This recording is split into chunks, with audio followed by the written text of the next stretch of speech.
unfortunately, that gentleman had a dairy farm on property, so they ended up discovering this by finding poor Betsy at the very bottom. Oh, man. Oh, no. She didn't survive, but she was easily tenderized, so they ended up making burgers and steaks that afternoon. Yum. But in order to get her out, they did end up using a pulley system. We still have the original.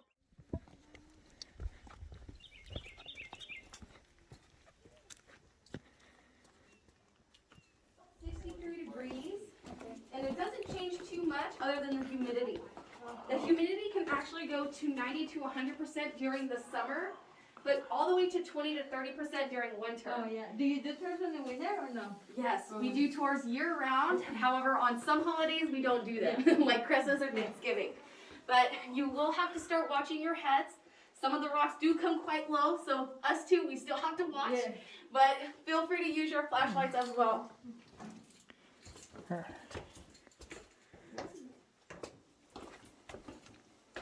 Please do watch your...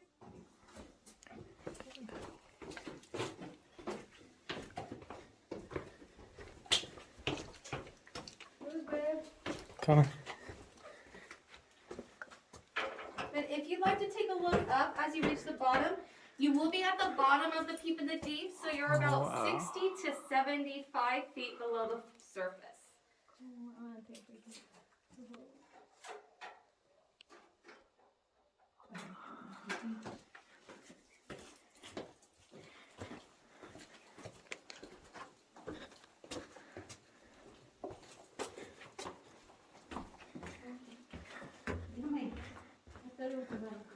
Oh, yeah, you're right about it being kind of low. So right over here, a lot of people like to say this is either a fire pit or a bathtub. It's actually just a man-made wall protecting our fossil. Okay. So if you see this piece right here, has a little bit of an orange and white tinge to the end. This is actually part of a mastodon tusk. Mastodon is very similar to a woolly mammoth. They're just a little bit smaller. But their tusks usually range from 5 to 6 feet. But unfortunately, back in the private tour days, if you tip the tour guide a good amount of money, they pull out their pocket knife and chip you off a piece to take home.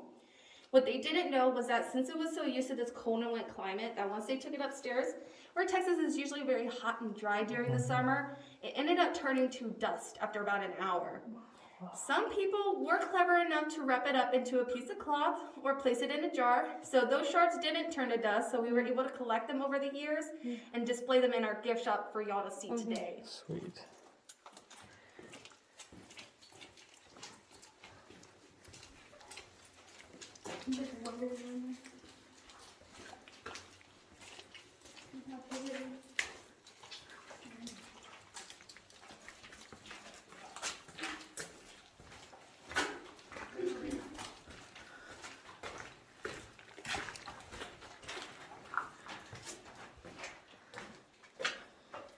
So you'll start to see a crack forming along our ceiling, and this is actually the Balcones fault line, which created our cavern 120 million years ago. There was a large earth... Pretty crazy there. Wow, that's really beautiful. So is this all the coral right here too? Yes. So this whole wall is still that coral reef. It doesn't look much like it, mainly because most of the coral reef shown is actually in the very first room. But most of our dark color down at the bottom is what we assume is mostly that coral.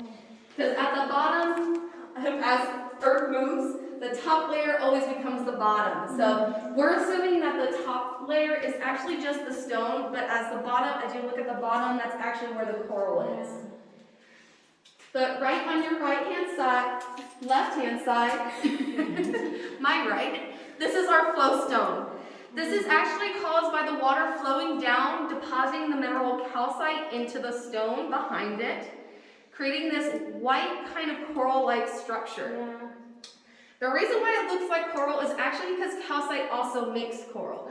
So that is why it's so abundant in this area, because of its being on the opposite wall. But unfortunately, in this area, as well as throughout the cavern, we do have a lot of green and blue tinge to the walls, and this is actually algae.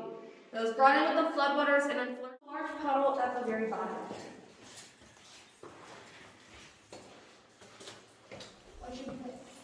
Okay, I want to go slow on this. Oh, man.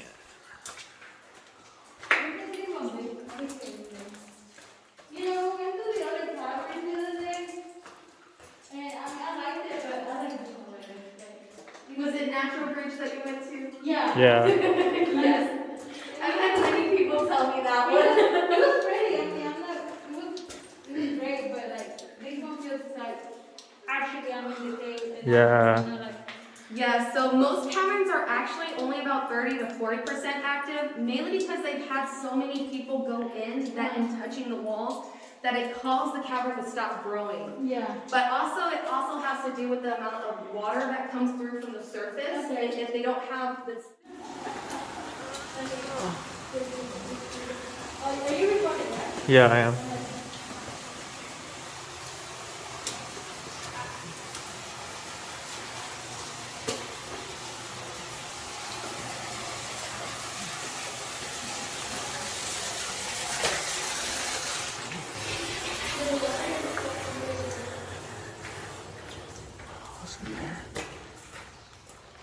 So all of those bodies of water that we have are called mirror lakes, mainly because if you shine your light along the wall, you will be able to see the wall's reflection perfectly into the water, other than those ripples causing the blurriness. But if you don't like the way the rock looks, you can shine the light into the water and see the ripples onto the wall. This does give you more of that fairy tale mystical effect, which is quite beautiful to me. So I usually point that out because it's my favorite part. But as we move forward, please do watch your heads. We will be walking under this low hang ceiling. But this is our soda straw rainforest. It's a large patch of our soda straws, but unfortunately, since they are closer to the ground as well as along this curve, the floodwaters come by so quick that they break them at the base. And since those floods occur every 3 to 5 years, it doesn't give these straws enough time to grow, so they will continue to be that length. We will be walking through a hallway with some low-hanging rocks, so please watch your heads. Then we will be headed to our imagination room.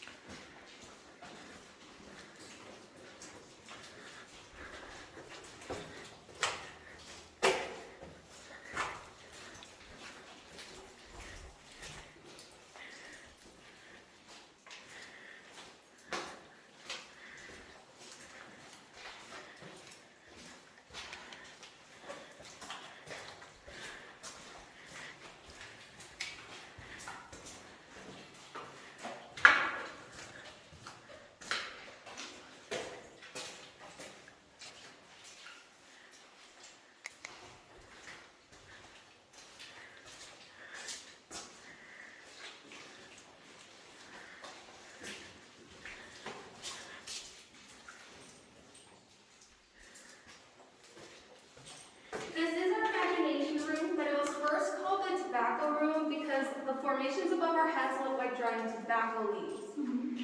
Eventually, a lot of people started coming into the cavern and started coming up with different things, such as Davy Jones' beard from Pirates of the Caribbean, which is the creepy tentacle beard dude. Yes. Or you can compare it to a beautiful jellyfish, or even because of that soda straw in the top. Yeah. Personally, I am an Austinite, so the capital gets kind of old. Yeah. So I like to say this is where Winnie the Pooh gets his honey. Oh yeah. We do also have a formation that looks like a T-Rex right up here. So you'll be able to see that top jaw with the teeth coming down. Yeah. The bottom jaw comes down and points out. But we all know that there's a mama dinosaur in Ice Age that becomes really good friends with Sid the Sloth. And if you look at the tip, you'll be able to see our Sid's face, his 2 bug eyes, his nose, and his nice cute mouth at the bottom. Yeah.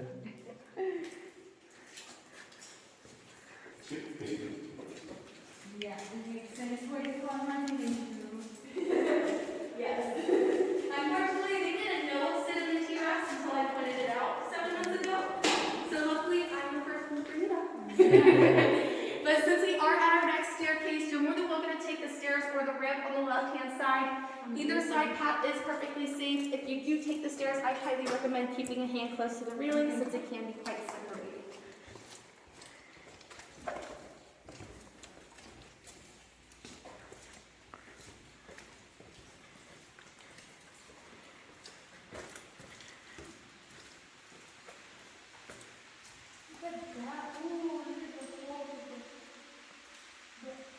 Okay. Welcome to our storm canyon.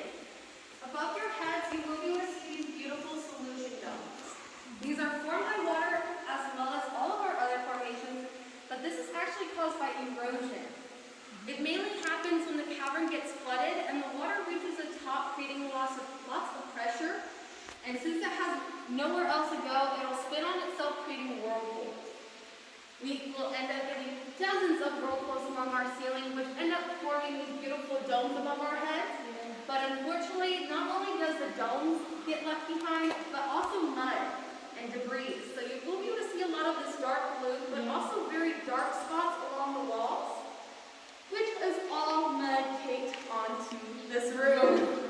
But luckily, since the cavern is so active, it does end up dripping the water down, making it look very beautiful and abstract. Yeah. As we move forward, please do stick to the left-hand path. It is the safest. There will be a railing on your right-hand side if you need extra support.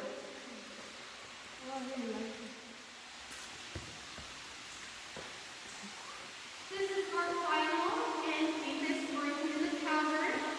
This is known as the cathedral room.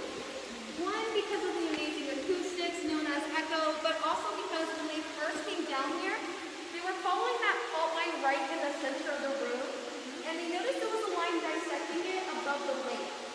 This ended up looking like a cross to them, so they ended up calling it the cathedral room. But back in the day, we did have a 100-foot waterfall at the very end, but it naturally flooded us every 3 months. So when they found out it was the cathedral room, they decided to hold church services down here.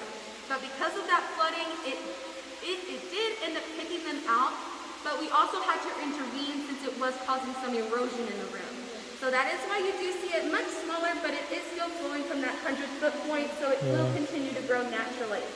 But y'all are more than welcome to take a few minutes to explore either side path around the lake and see the waterfall at the end. If you'd like to take photos, feel free to lower your face mask. If you'd like for me to take photos, feel free to ask.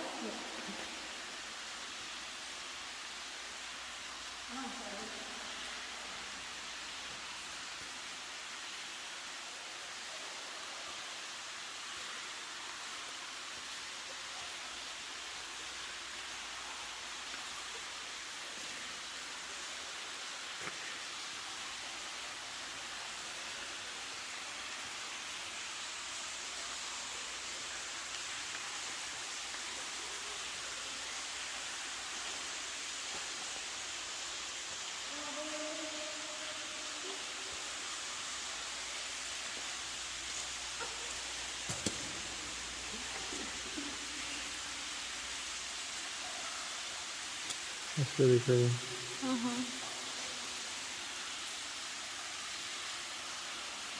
I like that.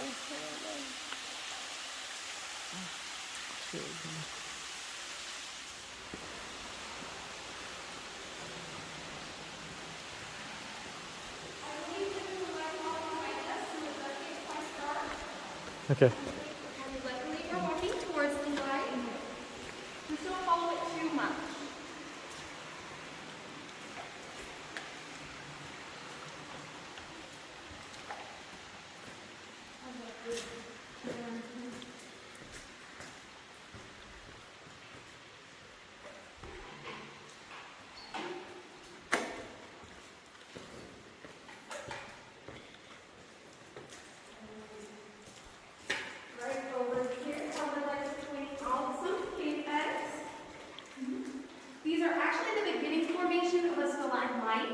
But they always look like an egg on the ground.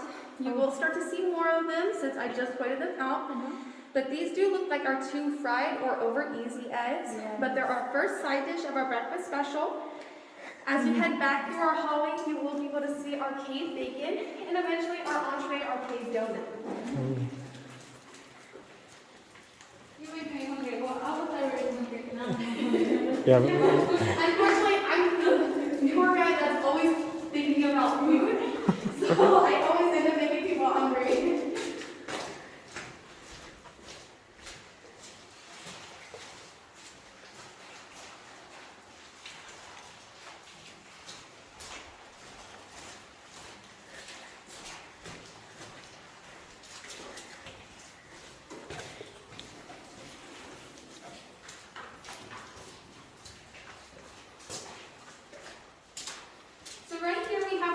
Bacon. It doesn't look like much now.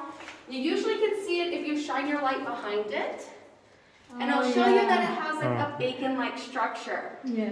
Shows you those thick strips of meat, but also those thin pieces that look like fat, which is probably my favorite part. But I have had people say that they didn't like bacon, so this has been called turkey jerky for them. Okay. But unfortunately, we can't eat this unless we want to go to the dentist afterwards.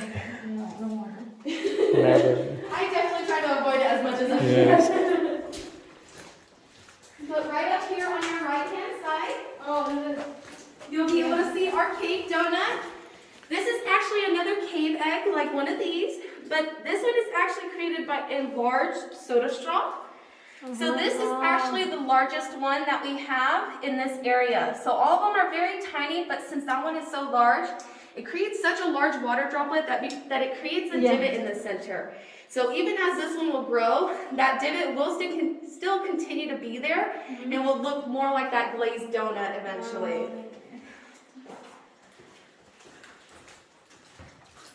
Right here is usually where I do our lights out session. That is where we turn off all the lights as well as our flashlights so you can experience cave darkness. If at any point you are uncomfortable, feel free to turn your flashlight back on. That'll just tell me to turn the lights on around us as well. But if you're ready, I'll turn them off in 3, 2, 1. Welcome to Cave Darkness. It's just like when you close your eyes as well as dream at night. But what we know is that after about getting stuck down here for 2 months, with the lack of use of your eye muscles, you will eventually go blind. Really? Yes, but luckily all your other senses will come about 5 to 6 feet past the railing on the other side. So please do not stand up too quickly or you might bump your head. But I will be pointing out the salamanders in the lake on the other side.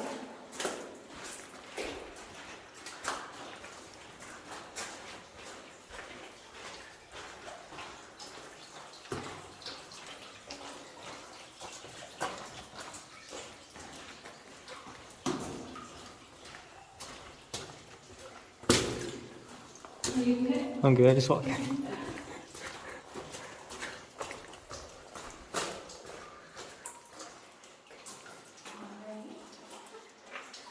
So this first one you see is a juvenile. Oh, that's cute. He's about 1 inch long and he is a very dark gray color. They usually start off almost a black charcoal color, about 1/2 inch as babies. But once they actually reach young adult, once he reaches about 1.5 to 2 inches, he'll become a young adult and his color will actually start to fade. Eventually, he'll become more of a translucent blue or tan color. Here's an example of one of our babies. Oh, baby, how small they are. How you see them? Like, I'm like, always looking and I cannot see nothing. Fortunately, I love looking at the salamanders, so I know exactly what to look for. But we do have a couple more. We have another juvenile right over here, but also about 1/4 inch size baby. Oh, look, baby, look how little they are. So you can definitely tell he is definitely black in color, but he's more of a blue-gray. Eventually, as adults, their color will fade completely into more of a blue or tan tone. And that's mainly because they end up migrating to our cathedral room and live in that lake until they come back here to mate and have their babies. Oh, okay. We do have one young adult right here. I'm gonna just try it. It's moving. Let's see what else I can find. Please do watch your heads. These do start to hang above the wall. There's another teeny 4th inch baby. Alright. Further over, we have several more. So this one is one of our tan adults. But luckily, you'll be able to see an example of a tan as well as one of our blues. Oh, no. So they are very different in tone, but you actually will still be able to see its gills on both of them. Their gills are actually a pink color, so you'll always be able to see a little bit of a frill at the back of its head. And since salamanders are amphibians, they usually transition to dry land as adults. But since these salamanders don't have land to move to, they will live in the water forever, which is why we did build the man-made walls around. But you'll be able to see the sizes. We have baby, Yeah. juvenile, adult, and further back we have a young adult. So all of them are in line today. Yeah, there's another one right there. Yes, these salamanders actually do like digging in this dirt and covering themselves, so sometimes they'll be stuck in the dirt for a little while. Okay. We have another young adult in this first hole, as well as another juvenile. But they do have a steady food source of worms and amphipods known as cave shrimp. So they are able to survive down here quite well. But they also have no predators. Oh, that's cool. Yeah. So luckily they're able to thrive very well down here.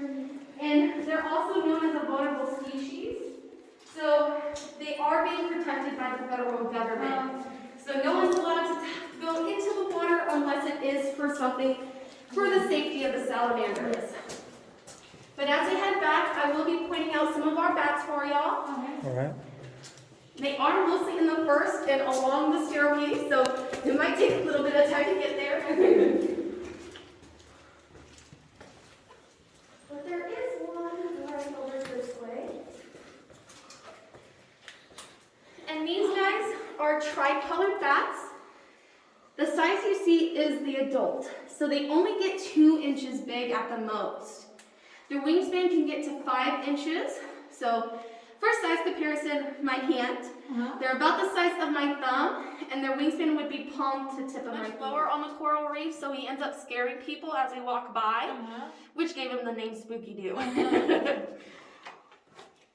Luckily, people notice how cute and cuddly they are, and then don't get scared too much.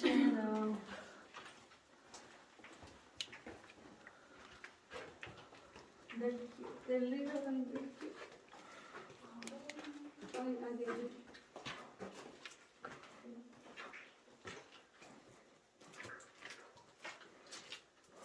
It's so hard. Now you can them out. I can probably find one, but if I look hard, Really, I always be like, A lot of the bats are actually coming to the front of the cavern, mainly because their main food source are mosquitoes and flying insects. And all of the mosquitoes are actually starting to come out. So all of them are sitting mostly along the staircase, and you'll see why. they're kind of like This one has been called Dracula, mainly because he's very fugly and creepy looking. the ears are early. Oh, maybe this one now. Yes, and this one's known as our acrobat because he's always hanging very strangely. Yeah. He is hanging on with his front wing, but his back foot is only hanging on with one finger rather than all of them. So he's probably gonna need to fix himself soon. Yeah. It's like ready to fly off or something. I believe there's a couple more areas. So over here we have Cookie Dough. Oh, I see. Cookie Dough is a little bit smaller than the other bats that we have, mainly because he is one of our younger bats. Our younger ones do end up being about 1 inch to ½ an inch long right now, but close by we actually have our chocolate chip. Oh my God. Chocolate chip is actually my favorite since he's such a true brown color. He's also one of the darkest bats that we have. So we actually know that when our dark brown bats are here, we know that our white tricolored bats are actually gone. When those white ones come back, our dark ones are gone. Oh, okay. So it's vice versa. Oh yeah, he's chilling. And I'm hoping y'all know that cartoon. We have Ed, and Eddie. Oh, wow. They were here whenever we walked by? Yes. We just walked by and we didn't even know that. But as you walk this way, if you look at this angle, you'll be able to see one on the outside, known as our witch. And right inside, we have our twins, Greta and Gretel. Oh my God. These are actually 2 females because the only ones that come together and sit close together are females, mainly when one is pregnant. Oh, really? So one of them should be pregnant right now. We believe it's actually the one on this side. Mainly because she is a lot more round than the other one. Oh, okay. How many babies do they have? We were told that they have twins every time, and the babies end up being about Oh, this one is right on top of me. These actually haven't been named, so if you'd like to name them, you're more than welcome to. I don't have imagination to name. I usually end up naming them after food. Yes. Oh my God. But this one closest to me is actually known as our just normal potato. Potato. They look like baby chickens to me. Yes. They look like little chicken nuggets to me, or little mice. Oh yeah. But we have one of them over here. But we also have two of them back here. So in this area, this is actually their little buffet, because back in this back corner, you'll be able to see some little black dots, and these are all flying insects, mostly mosquitoes. As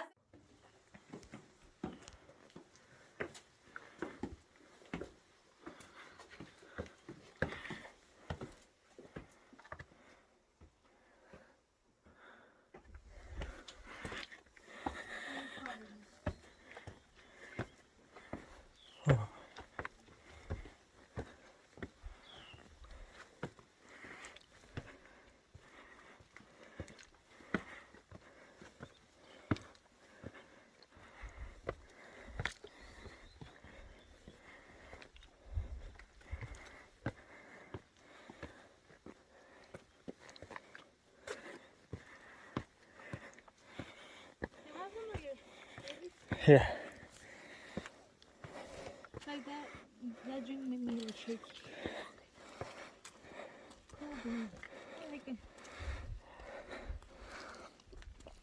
Hers like a night tour too, right? yes. How's that?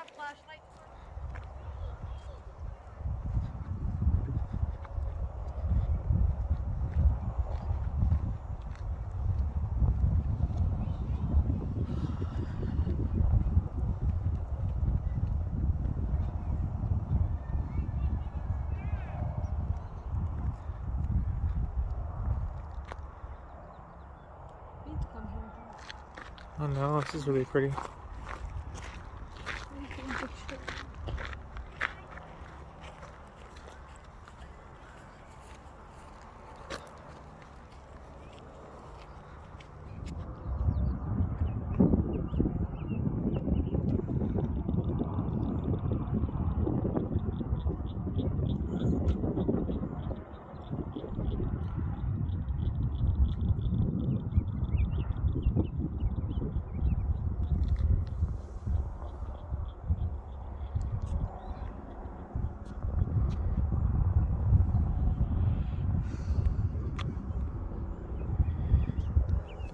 How are you, girlie? In Gucci?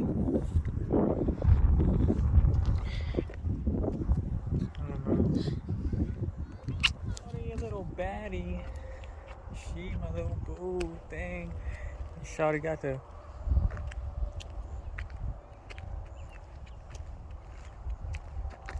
something. But she be catching mood swings. Alright. That's really pretty though. It looks badass.